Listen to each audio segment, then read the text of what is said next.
what's the big story for you going into knocked off Baby Slice, knocked off Chalmers? It almost seems like Bellator is throwing you to the wolves and underappreciating you in a way, because now they get another one, Nick Newell. Do you feel like Nick Newell is them underestimating you, or do you feel like they finally got behind you and they want to give you Nick Newell, who's a really good opponent, because they know Corey Browning, he's got a future, big future. The way I'm going to look at it is that they're putting me at bat with the bases loaded, but I'm going up against the best pitcher in the league. Do you know what I mean? So, I mean, it's a huge opportunity, but Nick Newell's elite, you know what I'm saying? And then, I'm only 5-2. He's 15-2. I mean, a win like that is going to be massive, and I'm really excited to see what happens. Now, and then like the guys I mentioned, they were in your range. They were fighters on the way up to. They got more marketing push and more notice, but they're on the same level. Do you almost feel like this is a bigger than expected jump? Is there extra pressure for that, or you know what? I feel like I can beat this guy even right now. I do feel like I can beat him. I think I have enough tools to get a win out of this, but it's a big jump. I was expecting a jump though. At some point I figured it had to come, and I thought it would come after Chalmers. I figured my next opponent would be a lot higher level. But who knows what level Nick Newell is on right now? You know what I'm saying? He's had some time off, but he was 4-1 in WSOF and only lost to Justin Gaethje guy, and that was for the belt. I mean, I would put him in the top higher tier fighters that Bellator has. You know what I'm saying? So I'm pretty much gonna take this as if I'm fighting like Ben Henderson or something like that. You know what I'm saying? Somebody that's up there, people have been in the game forever. I mean, the guy's been fighting pro for 10 years. That's a lot of experience. Now, for it's a tall order. Yeah, and the people on the end and diehard fans, maybe big casual fans don't know. Or what do you feel it is that maybe even promotions like the UFC, Bellator is just signing him for a one-fight deal now? What do you feel people may be overlooking about Nick Newell? Are they just seeing the handicap and not really seeing the talented fighter that you are going to face in a few days? Yeah, and that's one of the things about this fight that maybe I feel more upset about. If I do go in there and I beat this guy, especially if it's in some kind of spectacular fashion, how are people going to react to that? See, I like Nick Newell, and I don't want something bad like that to happen. That's probably been the most difficult thing about this fight, is knowing that. Was there a hesitation to take that fight then, since you do like him and respect him so much? There was absolutely a hesitation. How long did it take?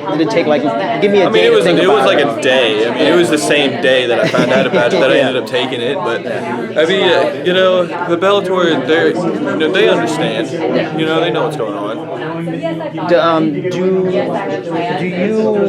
Where do you need to be the most careful in this fight? He's a fairly well-rounded fighter, but his grappling very strong. Where is it the grappling you feel you need to be careful? Where do you feel you need to be careful? Honestly, I think his fitness level and his cardio is going to probably be the hardest thing for me to deal with. Have you done anything different to prepare for that? I did a lot of privates with my jiu-jitsu coach, Samuel Braga, down at Gracie in Knoxville, and I worked on some specific things. I definitely have some tools that I can use to win this fight, and he's very wrestly. I think I do think that the missing his hand and stuff area is going to create opportunities in the stand-up for sure. Especially since he's southpaw and he's missing the left. That opens up for rights, I think. And I think people tend to circle towards the missing hand rather than towards the strong hand because he can throw a strong hand. But then they end up walking into his kicks.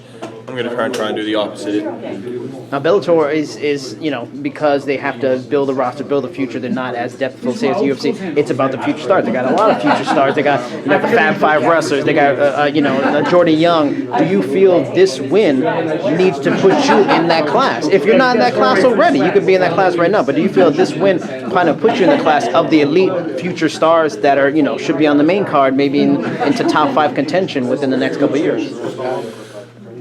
Maybe. I mean, let's certainly hope so. I mean, I think Nick Newell's the kind of name that can put you up there like that. You know what I mean? Like I said, I was watching his fights 5 years ago. Maybe longer. Now, you fought 3 times. It's gonna be a 3rd fight for them. What's your contract situation? Are you signed with them for multiple fights after this? Is this the last fight on the original deal? Where are you at after this fight? My contract was a little bit kind of difficult to understand. I'm not sure. I mean, it had other fights in it. Nothing was actually really guaranteed. I don't know.